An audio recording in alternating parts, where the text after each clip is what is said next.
नमो नमः। आज पुनः एक बार अर्थ संग्रह की चर्चा करेंगे। जैसा कि हम लोगों ने अभी तक पढ़ा है विधि परिच्छेद पर्यंत, वेद के 5 भाग होते हैं: विधि, मंत्र, नामधेय, निषेध और अर्थवाद। इन पांचों में विधि की चर्चा हम लोगों ने किया। आज मंत्र भाग पे चर्चा करेंगे। तो अथ मंत्र परिच्छेदः, ग्रंथकार लोगाक्षी भास्कर इसका लक्षण कर रहे हैं। प्रयोग समवेतार्थ स्मारकाः मंत्राः। स्मारकाः मंत्राः, स्मारक जो है वही मंत्र है। यहाँ अर्थ स्मरण ही दृष्ट फल है, प्रत्यक्ष प्रयोजन है। कैसा?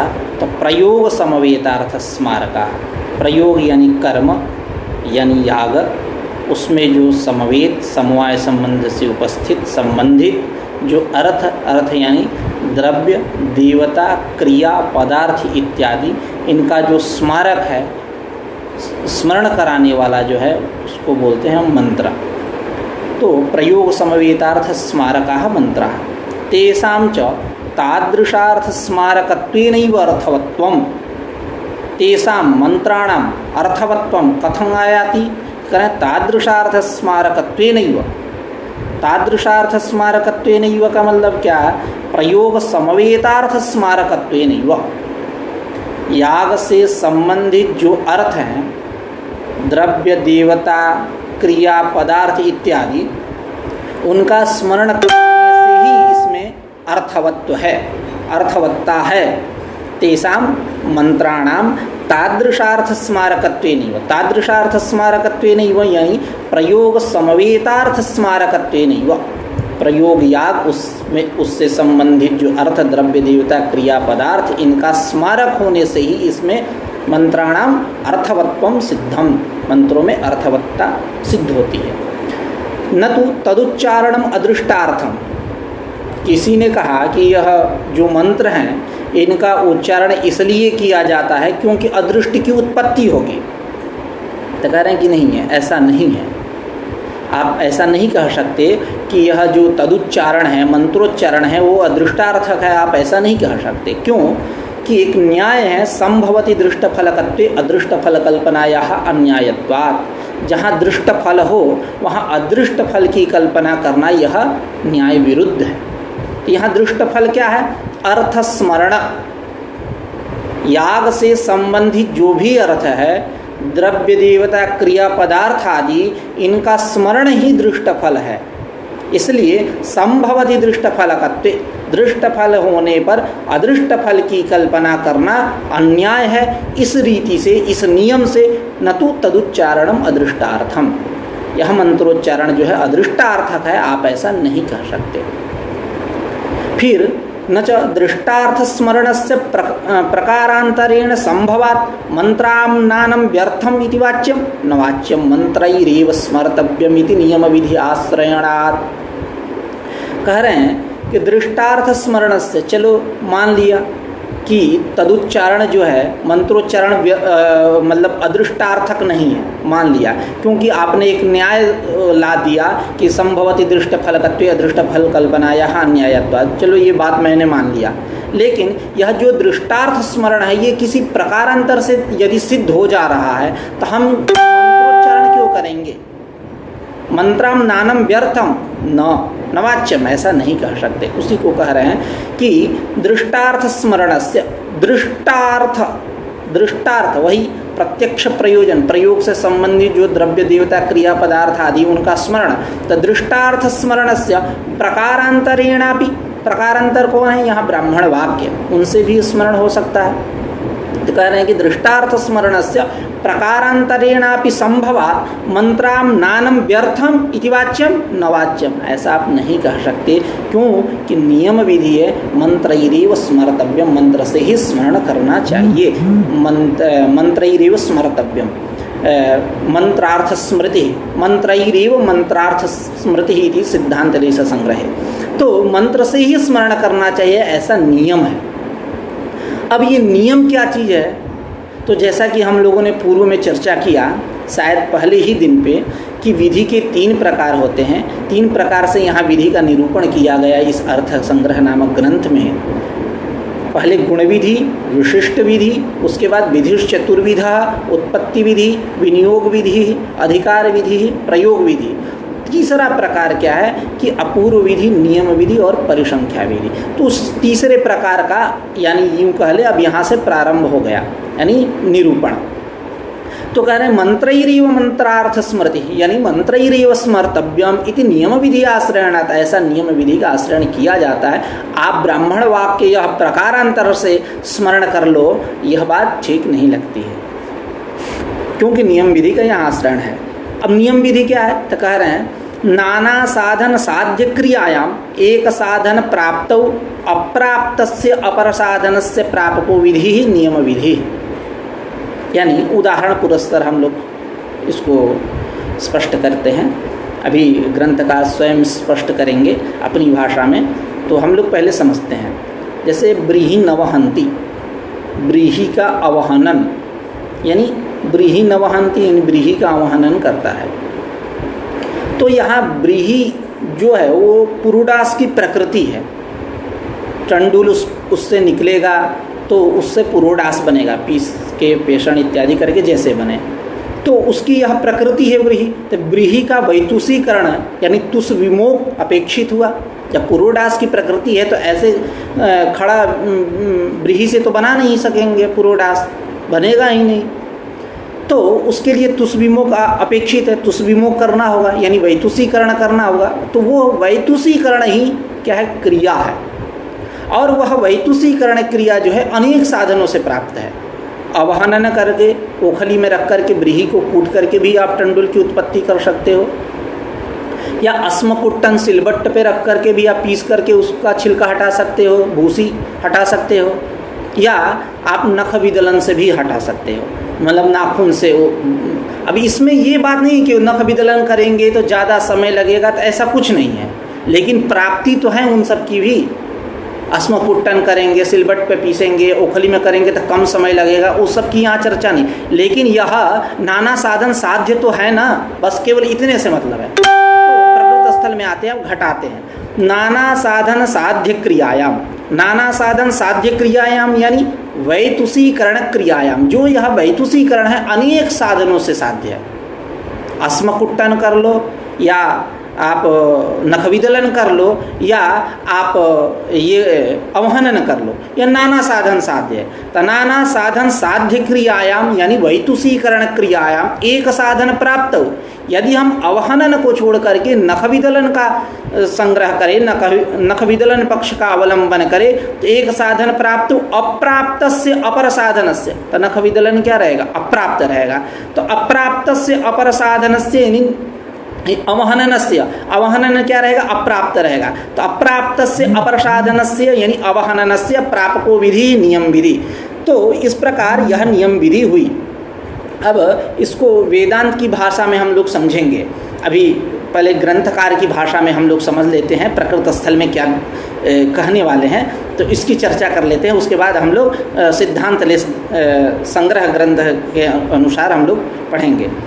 तो यथाहु जैसा कि कहा गया है, विधिरत्यन्तमप्राप्तौ नियमः पाक्षिके सति तत्र चान्यत्र च प्राप्ते परिसंख्येति गीयते।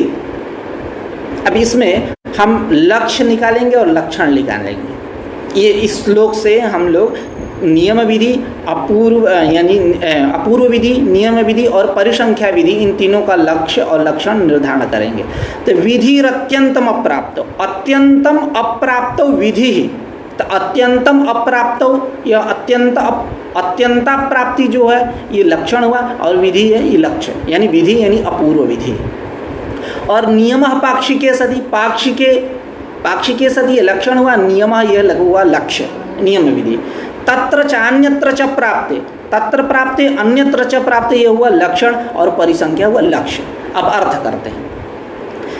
विधि अत्यंतम अप्राप्तो, अत्यंतम अप्राप्तो विधि अपूर्व विधि, यानी जहाँ प्रमाणांतरेण प्राप्ति न हो, प्रमाणांतरेण प्राप्ति न हो, उसका प्रापक जो विधि उसको बोलते हैं अपूर्व विधि। जैसे यजेत स्वर्ग कामा, स्वर्ग की कामना है तो आप याग करो। अब यहाँ स्वर्गार्थ याग, स्वर्ग रूप प्रयोजन के लिए याग करना चाहिए, यह बात कोई विधि वाक्य नहीं बतलाती। इसलिए तद विधायक जो है स्वर्गार्थ याग करना चाहिए, इस यह प्रमाणांतरेण अप्राप्त रहा, तत्प्रापक जो विधि है उसको हम बोलेंगे अपूर्व विधि। और नियमः पाक्षिके सति, पाक्षिके सति नियमः यानी जहाँ पक्ष में क्या रहे, अप्राप्ति रहे। जैसे हम अवहनन की बात कर रहे हैं तो वो अवहनन जो है पक्ष में अप्राप्त है, नख विदलन का परिग्रह करेंगे तो वो अप्राप्त होगा। तो पक्ष में अप्राप्ति होने पर जो विधि है वह नियम विधि है। तत्र चान्यत्र च प्राप्ते यानी तत्र प्राप्ते अन्यत्र च प्राप्ते, तत्र प्राप्ते अन्यत्र च प्राप्ते यानी युगपत प्राप्ति। जैसा कि पंच पंच नखाः भक्ष्या, इसके संदर्भ में कहेंगे कि पांच नख वाले जो पंच पशु है, पंच प्राणी है, उनका भक्षण करना चाहिए। इसकी चर्चा अभी करेंगे हम लोग। किष्किंधा कांड में, रामायण की किष्किंधा कांड में कहा गया है, महाराज बाली राघव रामचंद्र के प्रति कहते हैं कि पंच नखाः भक्ष्याः ब्रह्मक्षत्रेण राघव शशकः शल्की गोधा खड्गी कुर्मोथ पंचमा। ऐसा कि हे राघव, हे श्री राम, ब्राह्मण और क्षत्रिय को 5 नख वाले 5 पशुओं को खाना चाहिए। वो 5 पशु कौन है? शशकः खरगोश, शशकः शल्की, शल्की यानी शाही। जो अब शाही से सब परिचित नहीं होंगे, लेकिन गांव देहात से जो लोग होंगे वो खूब बढ़िया से परिचित होंगे। शाही के काट की उपयोगिता होती है कर्णवेद संस्कार के लिए। जो याज्ञिक लोग होंगे, पूजा पाठ इत्यादि से संबंधित होंगे, उनको खूब बढ़िया से इस विषय को वो लोग समझते होंगे। तो शशकः यानी खरगोश, जो हमारे यहाँ संस्कृत वाङ्मय में बहुत उदाहरण के रूप में खरगोश के सिंह ऐसा उदाहरण के रूप में मिलता है। जैसा कि स्वयं ग्रंथकार कहते हैं, एष बंध्या सुतो याति ख पुष्पकृत शेखरः कूर्म क्षीरचये स्नातः शशशृंग धनुर्धर इति मंजूषायां। तो ऐसा बहुत शशशृंग खम पुष्प की चर्चा मिलती है। तो वही शशकः का अर्थ लेना है, वही खरगोश। शशकः शल्की यानी शाही, शशकः शल्की गोधा, गोधा यानी गो, जिसको हमारे भाषा में बिलगोह बोलते हैं, जिसकी ये एक विशेषता है कि वो पहले क्या मतलब उस दीवार पे चिपक जाती है, मतलब दीवार पे चिपक जाती है या अपने पंजों से किसी स्थान विशेष को पकड़ लेने के बाद वो छोड़ती नहीं है। जैसा कि हम लोग मतलब परंपरा से, जैसा कि मैंने सुना है दादा और दादी के मुँह से, कि पहले जो चोर होते थे वो चोरी करने जाते थे तो गोह को लेकर जाते थे और उसके पीछ में पूंछ में वो अपना रस्सी बांध देते थे और फेंक देते थे। यानी इस समय जो जमूरे का काम है वो गोह करती थी। तो खैर, तो वही गोह यानी बिलगोह। तो शशकः शशकी गोदा खड्गी यानी गेंडा। और कुर्मोथ पंचमः कूर्म यानी कछुआ। ये 5 भक्ष है। तो यानी तत्र च प्राप्ते अन्यत्र च प्राप्ते यानी युगपत प्राप्ति होने पर, अभी लक्षण करेंगे, उभयोश्च युगपत प्राप्तो इतर व्यावृत्ति परो विधि परिसंख्या विधि, ऐसा भी कहेंगे। तो तत्र च प्राप्ते अन्यत्र च प्राप्ते यह विधि सह विधि परिसंख्या विधि थी। ये यह अब गीयते। अब इनका क्रमशः उदाहरण देंगे ग्रंथकार। पहले अपूर्व विधि का उदाहरण दे रहे हैं। अस्यार्थः यानी श्लोकस्यार्थः प्रमाणांतरेण अप्राप्तस्य प्रापको विधि अपूर्व विधि। जहाँ प्रमाणांतरेण प्राप्ति न हो, किसी अन्य प्रमाण के द्वारा, प्रत्यक्षादि रूप प्रमाण के द्वारा जहाँ प्राप्ति न हो, वहाँ प्रमाणांतरेण अप्राप्तस्य प्रापकः, अप्राप्त का प्रापक जो विधि है वह अपूर्व विधि है। जैसा कि यजेत स्वर्ग कामः यहाँ इत्यादि। स्वर्गार्थ यागस्य प्रमाणांतरेण अप्राप्तस्य अनेन विधानात्, स्वर्गार्थ याग करना चाहिए, स्वर्ग रूप प्रयोजन के लिए याग करना चाहिए। यह प्रमाणांतरेण प्राप्त नहीं रहा, कोई विधि वाक्य ऐसा बतलाया नहीं कि स्वर्ग रूप प्रयोजन के लिए याग करो। तो प्रमाणांतरेण अप्राप्ति होने पर प्रापक जो विधि है उसको बोलेंगे हम अपूर्व विधि। अनेनैव विधानात्, इसी के द्वारा विधान हो रहा है, इस विधि वाक्य के द्वारा कि स्वर्ग के लिए याग करो। तो उसी को कह रहे हैं स्वर्गार्थ यागस्य, स्वर्ग रूप प्रयोजन के लिए याग जो क्रियमाण याग है, याग करना चाहिए। तो स्वर्गार्थ यागस्य प्रमाणांतरेण प्रत्यक्षादिना प्रमाणांतरेण येन केनचित् वा अन्येन प्रमाणांतरेण अप्राप्तस्य अनेनैव विधानात्, अनेनैव विधानात् यानी यजेत स्वर्ग काम, स्पष्ट प्रतिपत्ति हो जाएगी। इसी के द्वारा विधान किया जा रहा है। अब नियम विधि, नियम विधि क्या है? तो कह रहे हैं कि पक्षे अप्राप्तस्य प्रापको विधिर नियम विधि। जैसा कि अब थोड़ी सी चर्चा कर लें। सिद्धांत लेश संग्रह एक श्रीमद् अप्पय दीक्षित के द्वारा विरचित ग्रंथ है। प्रथम परिच्छेद में आज पुनः समस्या आ गई वही नेट की। खैर कोई बात नहीं, पाठ प्रारंभ ही रखेंगे हम लोग। तो अपूर्व विधि की चर्चा। कालत्रयेपि कथमपि अप्राप्तस्य प्राप्ति फलको विधि आद्य, यानी अपूर्व विधि मतलब कालत्रय तीनों काल में कथमपि अप्राप्त जो विधि, वो अप्राप्त जो है उसका प्राप्ति फलक, प्राप्ति कराने वाला। तो प्राप्ति फलक यहाँ प्राप्ति फलक है, यह जो हुआ प्राप्ति फल, यह उसका प्रयोजन है, उसका यह फल है। तो तीनों काल में कथमपि अप्राप्तस्य केनापि प्रमाणेन प्रमाणांतरेण व अप्राप्तस्य प्राप्तिफलको विधि अपूर्व विधि, जैसा कि ब्रीहीन प्रोक्षति, ब्रीही का प्रोक्षण करता है, ये वो हम उदाहरण देते हैं। ब्रीहीन प्रोक्षति। अब यहाँ ब्रीही का जो प्रोक्षण है, ये प्रोक्षण क्या है? एक प्रकार से संस्कार कर्म है। तो ब्रीहीन प्रोक्षति यहाँ प्रोक्षण रूप जो संस्कार कर्म है, इसके बिना ब्रीही का नियोग किसी प्रमाण के द्वारा मानांतरेण कथमपि प्राप्ति नास्ति, किसी भी प्रमाण के द्वारा प्राप्ति नहीं है, इसलिए यह अपूर्व विधि है। नियम विधि, अब यहाँ के अनुसार हम लोग चलते हैं नियम विधि पे, उसके बाद थोड़ी सी और चर्चा करेंगे। तो पक्षे अप्राप्तस्य प्रापको विधिर नियम विधि, पक्ष में अप्राप्त जो अंश उसका प्रापक जो विधि है उसको बोलेंगे हम नियम विधि। जैसे उदाहरण से स्पष्ट होगा, यथा ब्रीही न वहंती इत्यादि, ब्रीही का अवहनन कर रहा है, तो ब्रीही का अवहनन कर रहा है, ये उदाहरण।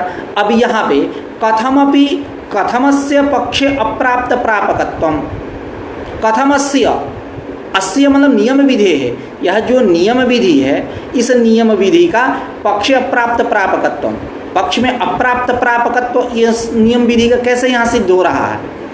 ब्रीही न वहंती, ब्रीही का अवहनन कर रहा है, यहाँ कथमस्य नियम विधे है, अस्य नियम विधे है, इस नियम विधि का पक्ष अप्राप्त प्रापकत्वम सिद्ध्यते, पक्ष में अप्राप्त, क्योंकि उसका लक्षण की ये पक्षे अप्राप्तस्य प्रापकः विधि नियम विधि। तो यहाँ ब्रीही न वहंती इस स्थल में अस्य नियम विधे है कथम पक्षे अप्राप्त प्रापकत्वम, तो कह रहे चेदित्थम, ऐसा है, सुनो।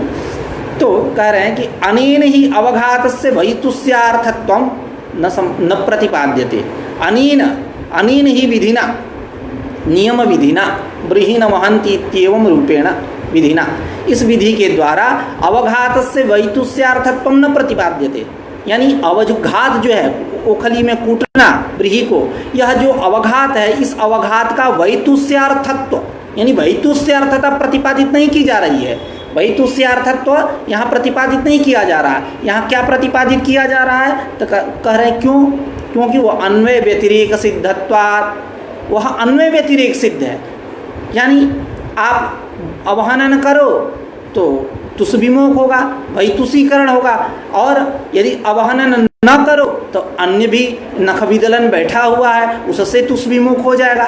तो यह अन्वय व्यतिरेक सिद्ध है, इसलिए अनेन विधिना नियम विधिना, इस नियम विधि के द्वारा अवघातस्य वैतुस्यार्थत्वम न प्रतिपाद्यते, अवघात का वैतुस्यार्थत्व प्रतिपादित नहीं किया जा रहा है, किंतु क्या क्या प्रतिपादित किया जा रहा है? तो कह रहे हैं नियमः, नियम। कौन सा नियम? तो कह रहे सच नियमः अप्राप्तांश पूर्णम, अप्राप्तांश पूर्ण, पूर्ण मतलब प्राप्ति, अप्राप्तांश प्राप्ति, यही नियम है, यही उसका फल है, अप्राप्तांश की प्राप्ति। तो जब हम नख विदलन का अनुष्ठान करेंगे तो अवहनन अप्राप्त रहेगा, अब उसकी प्राप्ति कराना यही इसका फल है, इसका प्रयोजन है, यही प्रतिपादित किया जा रहा है। अवघातस्य वैतुस्यार्थत्वम न प्रतिपाद्यते, अवघात का वैतुस्यार्थत्व प्रतिपादित नहीं की जा रही है। सच प्राप्तांश पूर्णम, आगे पूर्णम का अर्थ विधानम भी होता है।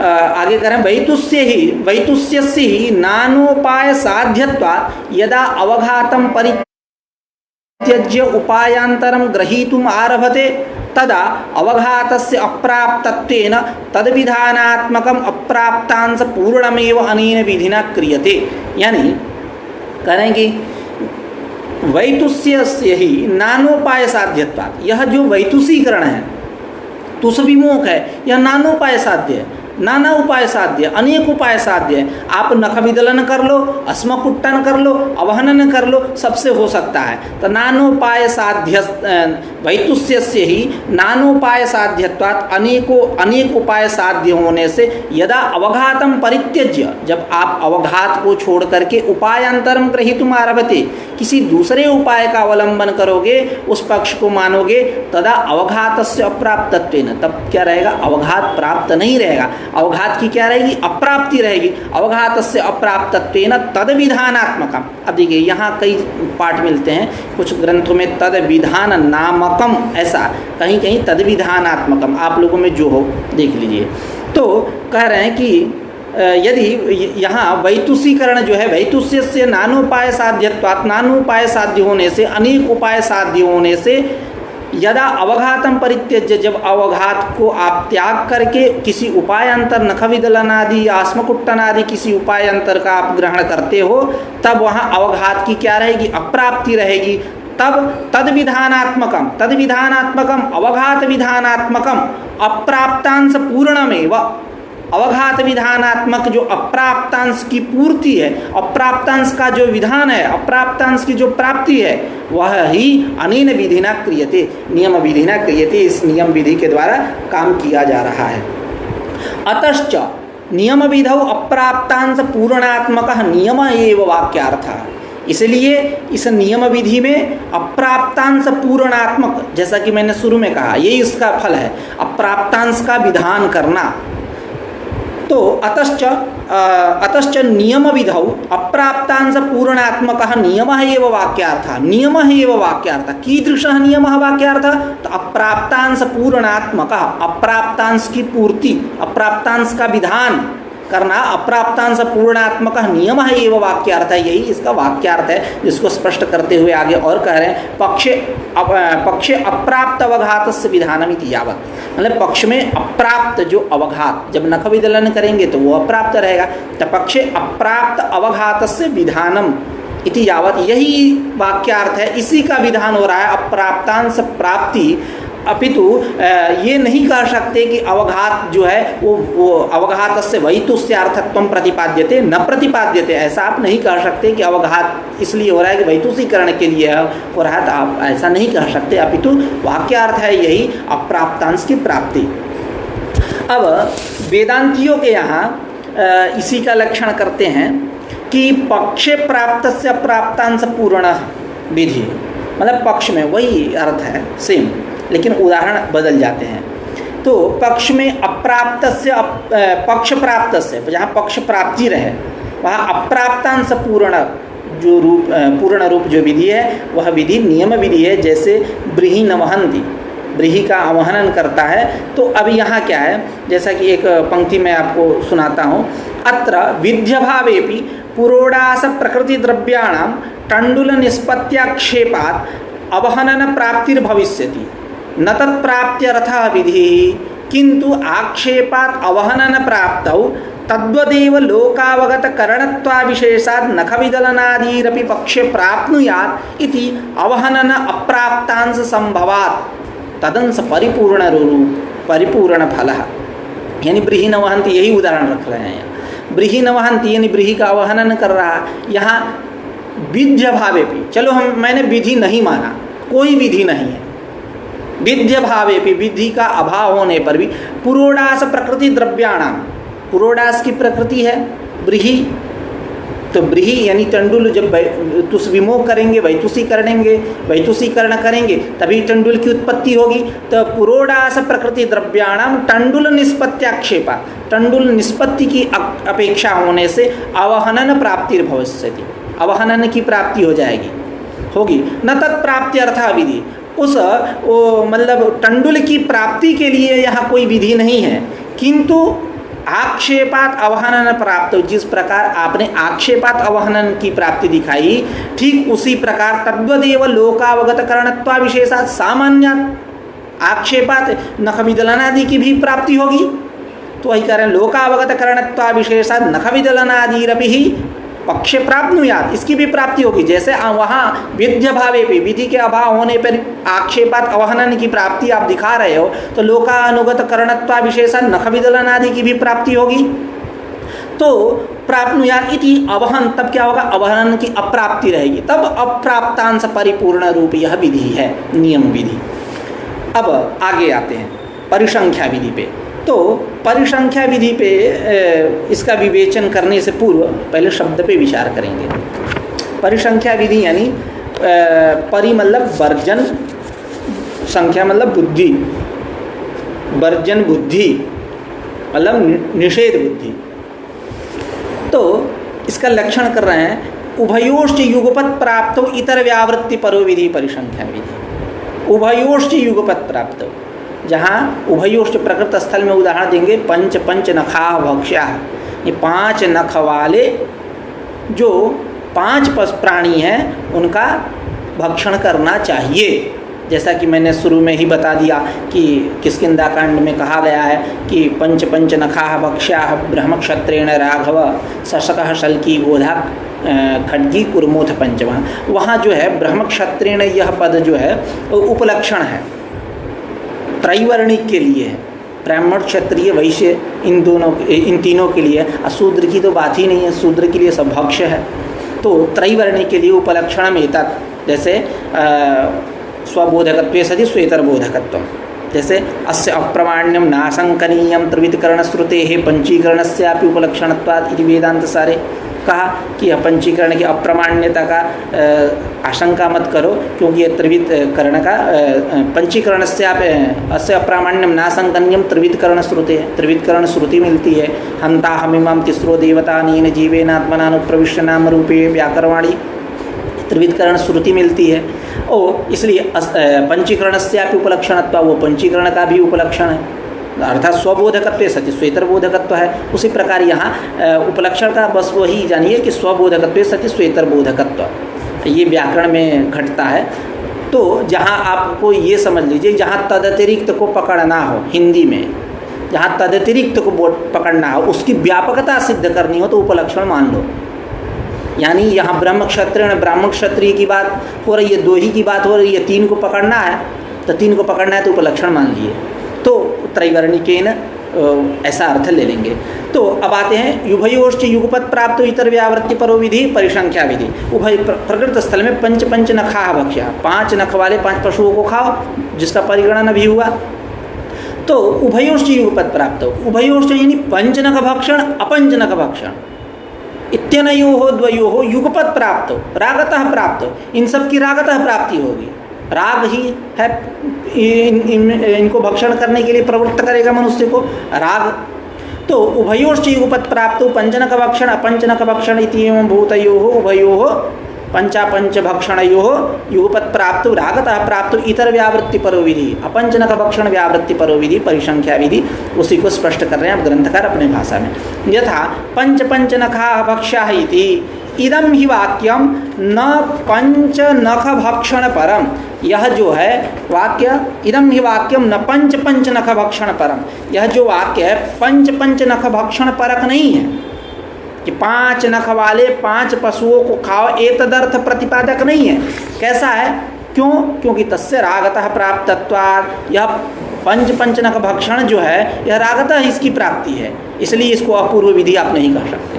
क्योंकि अपूर्व विधि का अभी हम लोग पढ़ के आए कि प्रमाणांतरेण अप्राप्त से प्रापको विधि अपूर्व विधि, तो प्रमाणांतरेण अप्राप्त होनी चाहिए, तो अब यहाँ तो अप्राप्त रहा नहीं, रागतः प्राप्ति रही, इसलिए इसको आप अपूर्व विधि नहीं कह सकते। नापि नियम परम, नियम विधि नहीं भी नहीं कह सकते। नियम विधि का लक्षण करके आए थे, पक्षे अप्राप्त से प्राप्ति फल को विधि, नियम विधि पक्षे अप्राप्त से प्रापको विधि, यानी अप्राप्त से प्रापक।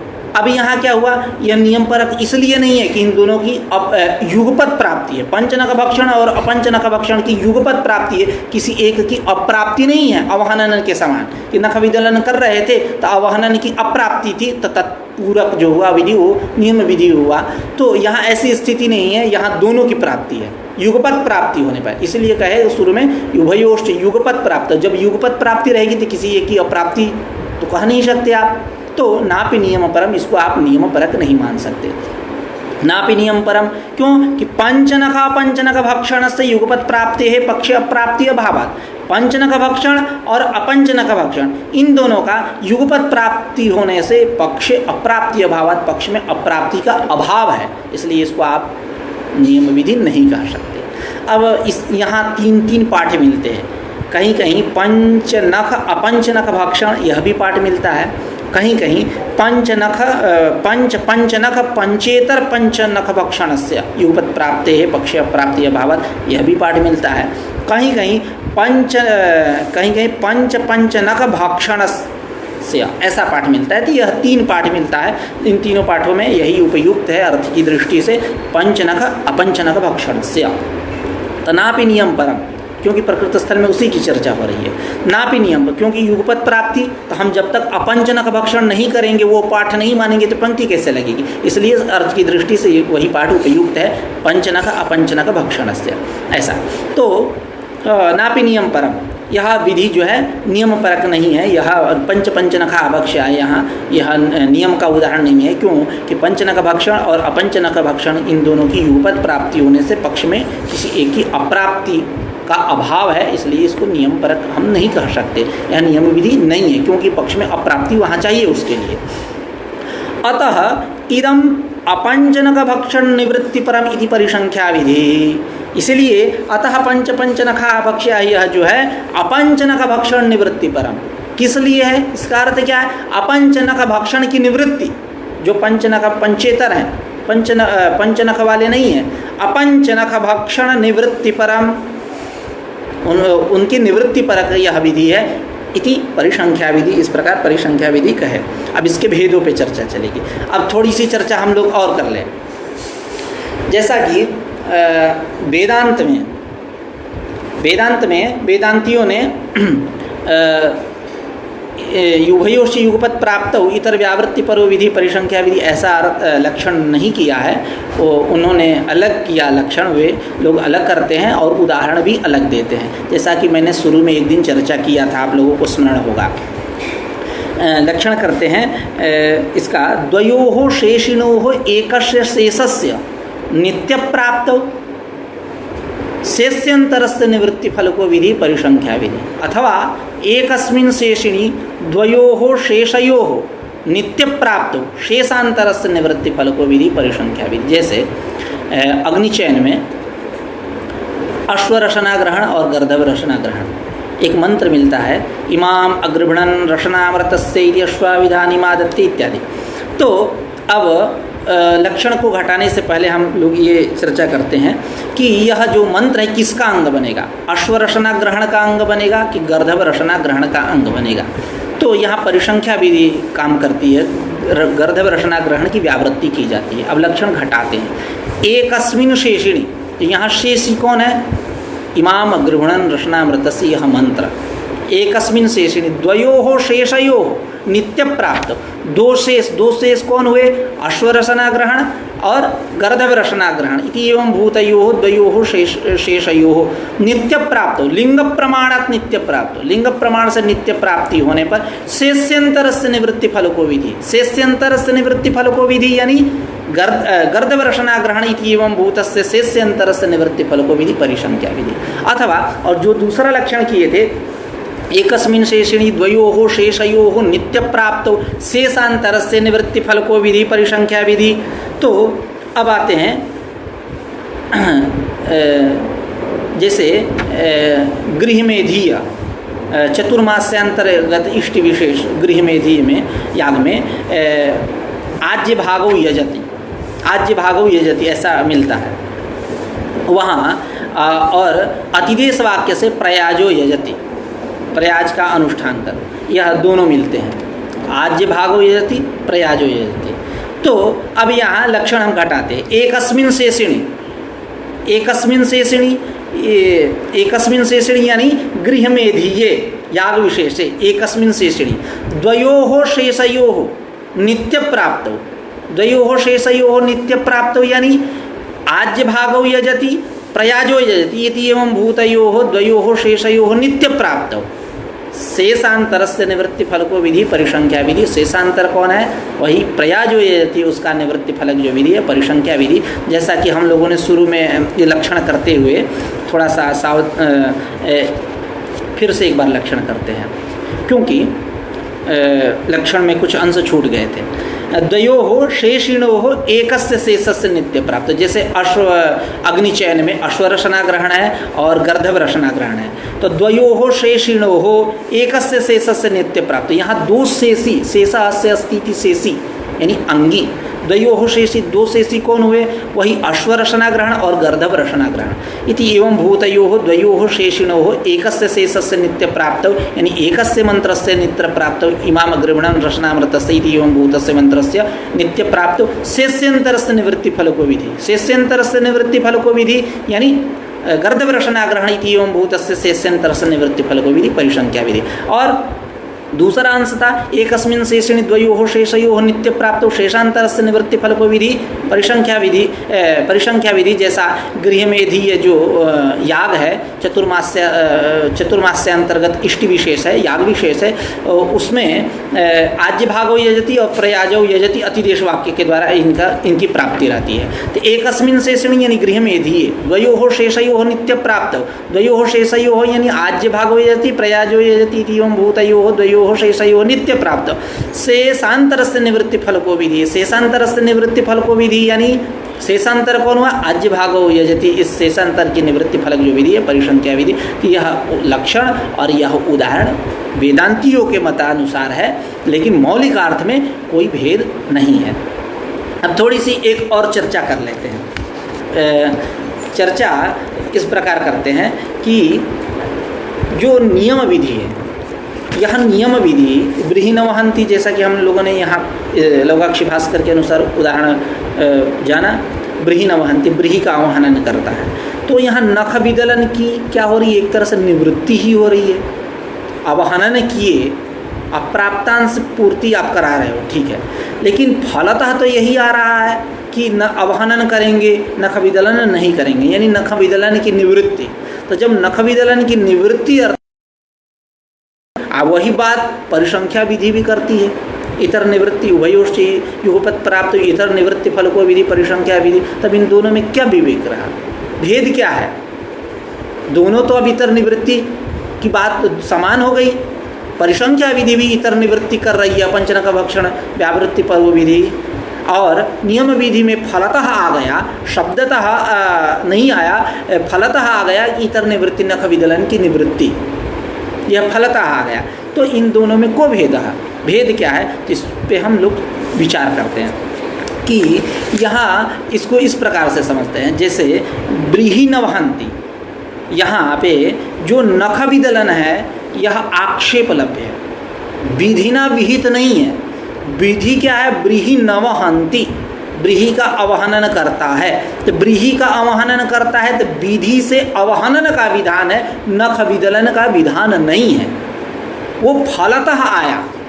तो सन्निकृष्ट फल को छोड़ करके हम विप्रकृष्ट फल की कल्पना करना, यह मतलब फल उसकी फल की कल्पना करना, इतर निवृत्ति जो फलतः आ रही है, हम जो अप्राप्तांश प्राप्ति रूप जो इसका फल है, साक्षात फल है, इसको छोड़ करके उसको पकड़े, यह अनौचित्य, उचित नहीं है। इसको ग्रंथकार की इस भाषा में समझते हैं। पहले पूर्व पक्ष और उत्तर पक्ष दोनों करते हैं। न च नियम विधौ अपि पक्ष प्राप्त अवहननस्य, पक्ष प्राप्त अवहननस्य अप्राप्तांश परिपूर्णे कृते, अप्राप्तांश परिपूर्ण करने पर तदवरुद्धत्वात्, कोई विरोध न होने से, पाक्षिक साधनांतरस्य नख विदलनादेः, पाक्षिक वो है, पाक्षिक साधनांतरस्य नख विदलनादेः निवृत्तिरपि लभ्यते, उसकी निवृत्ति भी हो प्राप्त हो रही है। इति इतर निवृत्ति फलकत्वा विशेषात, इतर निवृत्ति रूप फल समान होने से नियम परिसंख्ययोः फलतो विवेको न युक्तः, नियम और परिसंख्या में फलतः कोई विवेक नहीं है। इति आशंकायाम, यदि आप ऐसा शंका कर रहे हो, आशंका कर रहे हो, तो सुनो इसका उत्तर। करेंगे विधितः अवहनन नियमं विना आक्षेपलभ्यस्य नखविदलनादेः निवर्तयितुम् अशक्यतया अप्राप्तांश परिपूर्णरूपस्य नियमस्य प्राथम्यात् विधेय अवहननगतत्वेन प्रत्यासन्नत्वाच्च तस्यैव नियमविधि फलत्वोपगमात् तदनु निष्पादिन्या अविधेयगतत्वेन विप्रकृष्टायाः इतरनिवृत्तेः सन्निकृष्टफलसंभवे फलत्व अनौचित्यात्। इसको समझते हैं। विधितः अवहनन नियमम बिना, ब्रीहि नवहंती ने क्या बतलाया कि ब्रीहि का अवहनन करो, यह विधितः अवहनन प्राप्त है। तो विधितः अवहनन नियम को छोड़ करके आक्षेपलभ्य जो नख विदलन है उसका आप अवलंबन कर रहे हो। आक्षेपलभ्यस्य नख विदलनादेः निवर्तयितुम् अशक्यतया, उसका आप निवर्तन नहीं कर सकते जो आक्षेपलभ्य है। अब उसका निवर्तन तुम कर रहे थे और इतर निवृत्ति रूप फल घटा रहे थे और कह रहे थे तदवरुद्धत्वात्, दोनों जगह अवरुद्धता है, फल समान है। तो यह आप जो कर रहे हो ठीक नहीं है, क्योंकि आक्षेपलभ्यस्य नखविदलनादेः निवर्तयितुम् अशक्यत्वात्, विधितः अवहनन नियम को छोड़ करके आक्षेपलभ्य जो नखविदलनादि है इसका आप जो निवृत्ति करा रहे हो और फल बना रहे हो और समानाधिकरण दिखा रहे हो, आप ऐसा नहीं कर सकते। अशक्यतया अप्राप्तांश परिपूर्ण रूपस्य नियमस्य, नियम का क्या हुआ फल, अप्राप्तांश परिपूर्ण रूप है ये नियम। तो अप्राप्तांश परिपूर्ण रूपस्य नियमस्य प्राथम्यात्, प्रथमतः विधेय अवहननगतत्वेन, यह कैसा होगा, विधेय जो अवहनन है तद विधेय अवहननगतत्वेन सन्निकृष्टत्वाच्च तस्यैव नियम विधि फलत्वोपगमात्, वही अप्राप्तांश की पूर्ति कराना ही नियम विधि का फल है। तदनु निष्पादिन्या च अविधेयगतत्वेन, जो नख विदलनादि है वो विधेय नहीं अविधेय है, अब बाद में होने वाले हैं। तदनु निष्पादिन्या च इतर निवृत्ति है, जो इतर निवृत्ति है वो सन्निकृष्ट फल संभवे फलत्व अनौचित्यात्, उसको जो तुम फल बना रहे हो सन्निकृष्ट फल को छोड़ करके उसको इतर निवृत्ति जो फलता आ रही है उसको तुम फल बना रहे हो अनौचित्यात्, यह उचित नहीं है। तो इस प्रकार परिसंख्या विधि का विवेचन अन्य ग्रंथों में किया गया है। अब इस परिसंख्या विधि के दो भेद होते हैं, साचद विविधा। यह परिसंख्या विधि दो प्रकार की है। कौन कौन, श्रौती और लाक्षणिकी। श्रौती परिसंख्या क्या है और लाक्षणिकी परिसंख्या क्या है, इसको जानते हैं। श्रौती परिसंख्या यानी जहाँ इतर निवृत्तिवाचक पद श्रुत हो, जैसे एव इत्यादि, अथि इत्यादि, इतर निवृत्तिवाचक पद श्रुत हो, उसको बोलते हैं हम श्रौती परिसंख्या। उदाहरण से स्पष्ट होगा, अत्र ही अवपंती।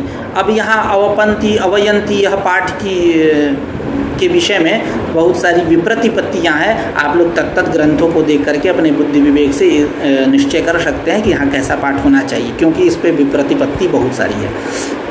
खैर, अत्र ही अवपंती, अत्र ही एव अवपंती, अत्र मतलब पवमान क्रियायाम, पवमान स्तोत्रे ही अवपंती, पवमान स्तोत्र में ही अवाप करता है। अवाप और उद्वाप होता है। अवाप यानी सामों का प्रक्षेप, साम गायन। उद्वाप का शाब्दिक अर्थ होता है निष्कासन, है ना। तो जैसा कि उस पवमान क्रिया के प्रसंग में कहा गया है, त्रीणि ह वै यज्ञस्योदराणि गायत्री बृहति अनुष्टुप अत्र ह्येवावपन्ति अत एवोद्वपन्ति इति। यानी यज्ञ के 3 उदर हैं, गायत्री बृहति अनुष्टुप, यहीं अवाप करना चाहिए, यहीं उद्वाप करना चाहिए। अवाप यानी सामों का प्रक्षेप, साम गायन, उद्वाप यानी निष्कासन इत्यादि। तो यह सामों का जो अवाप और उद्वाप जो है, यह पवमान स्तोत्र के गायत्री, बृहति और अनुष्टुप मात्र 3 छंद में ही करना चाहिए, अन्य में नहीं। तो इस प्रकार क्या हो रहा है, एव पद के द्वारा पवमान अतिरिक्त जो स्तोत्र हैं उनकी व्यावृत्ति, यानी पवमान क्रिया, पवमान स्तोत्र के ही गायत्री, अनुष्टुप, बृहति, अनुष्टुप, इनमें ही, इन 3 छंदों में ही अवाप और उद्वाप करना चाहिए। इस प्रकार क्या होगा, पवमान से अतिरिक्त जितने स्तोत्र हैं उन सबकी व्यावृत्ति हो गई। उसी को कह रहे हैं के साथ विविधा, यह जो परिसंख्या है दो प्रकार की है, श्रौती और लाक्षणिकी। तत्र यानी तत्र तयोः मध्ये श्रौती लाक्षणिक्योः मध्ये अत्र जो श्रौती परिसंख्या है इसका उदाहरण दे रहे हैं। अत्र हीवावपन्ति इति श्रौती परिसंख्या, यह श्रौती परिसंख्या है। एवकारेण पवमानातिरिक्त स्तोत्र व्यावृत्ते है विधानात्। एवकार से क्या अर्थ आया कि पवमान से अतिरिक्त जितने स्तोत्र हैं उन सबकी व्यावृत्ति हुई। अत्र हीवावपन्ति अर्थात पवमान स्तोत्र में ही अवाप करता है। अब लाक्षणिकी परिसंख्या, लाक्षणिकी परिसंख्या का उदाहरण पंच नखा भक्ष्या जो अभी हम लोगों ने पढ़ के आया, उस पर विस्तृत चर्चा हम लोगों ने किया कि 5 नख वाले 5 पशुओं को खाइए। इति तु लाक्षणिकी, यह लाक्षणिकी परिसंख्या है। यहाँ इतर निवृत्तिवाचक पदाभावात्, कोई इतर निवृत्तिवाचक अथ एव इत्यादि पर श्रुत नहीं। अतएव लाक्षणिकत्वादेव ऐसा त्रिदोषग्रस्ता, यह जो लाक्षणिकी परिसंख्या है, ऐसा मतलब लाक्षणिकी परिसंख्या, यह लाक्षणिकी परिसंख्या त्रिदोषग्रस्ता, 3 दोष से ग्रस्त है। वह दोषत्रय कौन है? तो श्रुतहानि, अश्रुत कल्पना और प्राप्तवाद। अब इसी को श्लोक के माध्यम से ग्रंथकार कह रहे हैं। श्रुतार्थस्य परित्यागात् अश्रुतार्थस्य कल्पनात् प्राप्तस्य वादात् इत्येवं परिसंख्या त्रिदूषणा। यानी जहाँ श्रुतार्थ का परित्याग हो, श्रुत अर्थ का परित्याग हो, जो अर्थ श्रुत हो, शब्द से सुनाई दे रहा हो, आ रहा हो, उसका परित्याग हो, और अश्रुत अर्थ की कल्पना हो, और जहाँ प्राप्त जो है उसका बाध करो। तो यह क्या है? इस प्रकार ये 3 दोष हैं, श्रुतहानि, अश्रुत कल्पना और प्राप्तवाद। इसलिए यह परिसंख्या त्रिदूषणा 3 दोष से ग्रस्त है, जिसमें 2 दोष जो हैं श्रुतहानि, अश्रुत कल्पना, यह शब्दनिष्ठ है, और प्राप्तवाद अर्थनिष्ठ है। अभी कहेंगे ग्रंथकार। अब इस श्लोक का क्या अर्थ है तो समझते हैं। श्रुतस्य पंच नखा भक्ष्या, यहाँ कि शब्दतः अर्थ क्या आया कि 5 नख वाले 5 पशुओं को खाओ। तो श्रुतस्य पंच नख भक्षणस्य हानात्, यहाँ जो पंच नख भक्षण है ये श्रुत हुआ, अर्थ आया, शब्दों से आया, वाक्य से आया यह अर्थ। पंच नख भक्षण, यह जो श्रुत है इसका हान हो गया। क्या अर्थ आ रहा है कि अपंच नख भक्षण व्यावृत्ति, यह अर्थ आया, तो श्रुतार्थ का हान हुआ। अश्रुत कल्पना क्या है? तो कह रहे हैं अश्रुताया अपंचनक भक्षण निवृत्ति है कल्पना। जो अपंचनक भक्षण की निवृत्ति, ये शब्दतः तो श्रुत नहीं है। शब्द क्या? पंच नखा भक्ष्या, 5 नख वाले 5 पशुओं को खा, तो अपंचनक भक्षण थोड़े श्रुत है, तो वो क्या है? अश्रुत, उसकी कल्पना की। अश्रुताया पंच नख भक्षण निवृत्ति है कल्पना। प्राप्तवाद क्या है? तो प्राप्तस्य च पंच नख भक्षणस्य बाधनात्, क्योंकि युगपत प्राप्ति हुई, रागतः प्राप्ति हुई दोनों की, पंचनक भक्षण और अपंचनक भक्षण, इन दोनों की रागतः प्राप्ति हुई। तो प्राप्तस्य पंच अपंच नख, ऐसा अन्वय करिए इस पंक्ति का। तो प्राप्तस्य अपंच नख भक्षणस्य बाधनात् पंच नख भक्षणस्य च बाधनात्। अपंचनक भक्षण का बाद, और जो क्योंकि रागतः दोनों प्राप्त थे, अपंचनक भक्षण का बाद और पंचनक भक्षण इसका भी बाद, यह प्राप्त का बाद हुआ, क्योंकि शब्दतः यही आया कि क्या बोलते हैं, रागतः इन दोनों की ही प्राप्ति रही, पंचनक भक्षण और अपंचनक भक्षण, इन दोनों की ही प्राप्ति रही। इस प्रकार अपंचनक भक्षण और पंचनक भक्षण, यह जो प्राप्त है, रागतः प्राप्त है, उसका बाद हुआ। इस प्रकार यह प्राप्त बाद का अर्थ है। अस्मिश्च दोषत्रये दोषद्वयं शब्दनिष्ठम, इन दोषत्रय में, जैसा कि मैंने शुरू में कहा कि अस्मिश्च दोषत्रये दोषद्वयं शब्दनिष्ठम, यानी इस दोषत्रय में जो दोषद्वय है, श्रुतहानि और अश्रुत कल्पना, यह शब्दनिष्ठ है, शब्द में रहेंगे, और प्राप्तवाद जो है अर्थनिष्ठ है। इति दिक्, ऐसा दिशा निर्देश कर दिए। दिक् यानी आप अपने बुद्धि विवेक से इस पे और ऊह कर सकते हो। येषां तु प्रयोग समवेतार्थ स्मारकत्वं न संभवति तदुच्चारणस्य अनन्यगत्या अदृष्टार्थकत्वं कल्प्यते इति नानार्थक्यम्। अब यह कह रहे हैं कि येषां मंत्राणां, जिन मंत्रों, अभी मंत्र का लक्षण क्या हुआ? प्रयोग समवेतार्थ स्मारकाः मंत्राः, प्रयोग समवेतार्थ स्मारक जो है वही मंत्र है। तो येषां मंत्राणां, जिन मंत्रों का प्रयोग समवेतार्थ स्मारकत्व संभव नहीं है, उनका तदुच्चारण से मंत्रोच्चारण से, वह जो मंत्रोच्चारण है उनका अनन्यगत्या, अगतिक गति इस रीति के द्वारा अदृष्टार्थकत्व, वो अदृष्टार्थक है ऐसा हम कल्पना करेंगे। न इति न अनर्थक्यम, वह अनर्थक नहीं है। जैसा कि इसको इस प्रकार से बनाते हैं, जैसा कि तंत्र प्रकाशिका में इस विषय को बढ़िया से स्पष्ट किए हैं, मैं बोल रहा हूँ। ननु मंत्राणाम अर्थस्मारकत्वेन दृष्टार्थत्वे हुम फटादि मंत्राणाम अर्थशून्यत्वेन तत्स्मारकत्व असंभवात् अनर्थक्यम। कह रहे हैं मंत्राणाम अर्थस्मारकत्वेन, मंत्र कैसे हैं? प्रयोग समवेतार्थ स्मारकाः मंत्राः, ऐसा हम लोगों ने पढ़ा। तो मंत्राणाम अर्थस्मारकत्वेन, अर्थस्मारक होने से दृष्टार्थत्वे हुम फटादि मंत्राणाम अर्थशून्यत्वेन, हुम फट इत्यादि है जो मंत्र ये अर्थशून्य होने से तत्स्मारकत्व असंभवात्, तत्स्मारक मतलब प्रयोग समवेतार्थ अर्थस्मारक न होने से तत्स्मारक अर्थस्मारक असंभवात् अनर्थक्यम, अनर्थक है। और तेषाम चेत अदृष्टार्थत्वम, यदि इसको अदृष्टार्थक मान रहे हो तो सभी को, जितने मंत्र है सबको अदृष्टार्थक मानो। सर्वेषां च तथात्वम कुतो न्यस्यते, क्यों नहीं मान रहे हो? तो यदि ऐसा कर रहे हो कि हुम फटादि को अदृष्टार्थक मान रहे हो, अन्य को दृष्टार्थक मान रहे हो, तो ये तो अर्धजर्तीय हो गया। अर्धजर्तीय से अनौचित्यात्, तो वही कह रहे हैं न खलु अर्धजर्तीयता युक्ता, यहाँ अर्धजर्तीयता आपकी ठीक नहीं लग रही है। इति आशंकाया, ऐसी आशंका होने पर कह रहे हैं कि सत्यपि वैरूप्य, चलो मान गया कि वैरूप्य है कि होम फटादि अदृष्टार्थक है, अन्य मंत्र जो है दृष्टार्थक है, प्रयोग समवेतार्थक है, मान रहा हूँ वैरूप्य, सत्यपि वैरूप्य संभवद अर्थानां मंत्राणां दृष्टार्थत्वं न परित्याज्य, मंत्रों का दृष्टार्थकत्व आप छोड़ नहीं सकते हो। क्यों? उदाहरण एक अच्छा दे रहा है, नहीं एकम अक्षी न पश्यति यदि अक्षंतरस्य अंधत्वम इति संपादनीय, किसी की एक आंख नहीं दिख रही है तो इसका मतलब ये थोड़े हुआ कि उसकी दूसरी जो आंख है वो अंधी है। नहीं एकम अक्षी न पश्यति, एक आंख नहीं देख रही है, तीति अक्षंतरस्य अंधत्वम संपादनीय, दूसरा जो आंख वो अंधा है, ऐसा नहीं करना चाहिए। तो उसी प्रकार मंत्र जो है अदृष्टार्थ स्मारक नहीं है, अपितु मंत्र जो है दृष्टार्थ स्मारक है, प्रयोग समवेतार्थ स्मारक है, लेकिन कुछ मंत्र ऐसे हैं जो अर्थशून्य है, वो अदृष्टार्थक है, आप ऐसा मानो। उसी को कह रहे हैं कि येषां मंत्राणाम, हुम फटादि मंत्राणाम, जिन मंत्रों का प्रयोग समवेतार्थ स्मारकत्व न संभवति, प्रयोग समवेतार्थ स्मारकता संभव नहीं है, तदुच्चारणस्य मंत्रोच्चारणस्य अनन्यगत